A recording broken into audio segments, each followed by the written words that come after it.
అందరికీ స్ట్రీట్ ఫుడ్స్లో కొన్నిటిని చూడగానే బాగా తినాలనిపిస్తుంది. వాటిల్లో పానీపూరి కూడా ఒకటి అండ్ బఠానీ చాట్. ఈరోజు బఠానీ చాట్ ఇంట్లోనే ఎంత సులభంగా చేసుకోవచ్చో, ఎంత టేస్టీగా ఉంచుకోవచ్చో చూపిస్తానండి. దాన్ని నేను పానీపూరిలోకి తిన్నాము అండ్ ఉత్తిదే బఠానీ చాట్ కూడా తిన్నాము. దానికోసం ముందుగా పాన్ పెట్టుకొని దీన్ని కుక్కర్లో చేస్తున్నానండి. 1 pot కర్రీ లాగా. ముందు బఠానీ ఉడికించుకుని తర్వాత ఇంకో వెసల్ పెట్టుకుని దానిలో తాలింపు వేసుకోవడం కాకుండా ముందుగానే కుక్కర్లో అన్నీ చేసుకుని అవి ఫ్రై అయిన తర్వాత విజిల్ పెట్టేస్తాను. సో అలా ముందు కుక్కర్ పెట్టుకున్నాను. దానిలో 2 spoons ఆయిల్ వేసుకుని 1 spoon జీలకర్ర వేసుకుని ఆనియన్ ముక్కలు, పచ్చిమిర్చి ముక్కలు అవి కొంచెం ఫ్రై అయిన తర్వాత ఫ్రై అయ్యేటప్పుడు సాల్ట్ వేసుకున్నాను అండ్ పసుపు వేసుకున్నాను.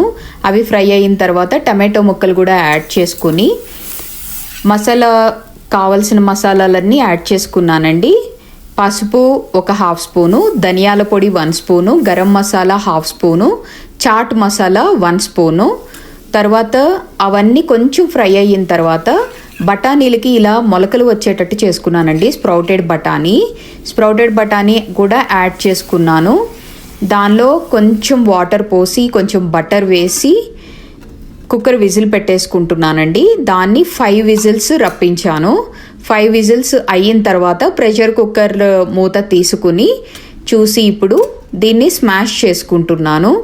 ఇంకా కన్సిస్టెన్సీకి సరిపోయినట్లుగా వాటర్ పోసుకున్నానండి. స్మాష్ అయినాక వాటర్ పోసుకోవాలి. వాటర్ ముందే పోసుకుంటే సరిగా స్మాష్ అవ్వదు.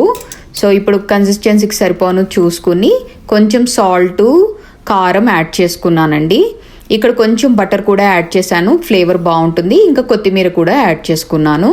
ఇది కొంచెం 5 minutes ఉడికిన తర్వాత స్టవ్ ఆపేసుకున్నానండి. బఠానీ చాట్ రెడీ అయింది.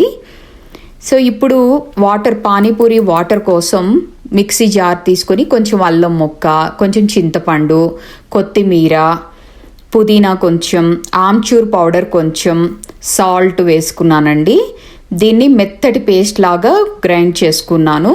కొంచెం వాటర్ కూడా పోసుకుని మెత్తటి పేస్ట్ లాగా చేసుకుని ఒక గిన్నెలోకి తీసుకున్నాను. కావలసినంత వాటర్ పోసుకుని ఆ కన్సిస్టెన్సీ చూసుకుని వాటర్ ప్రిపేర్ చేసుకున్నాను.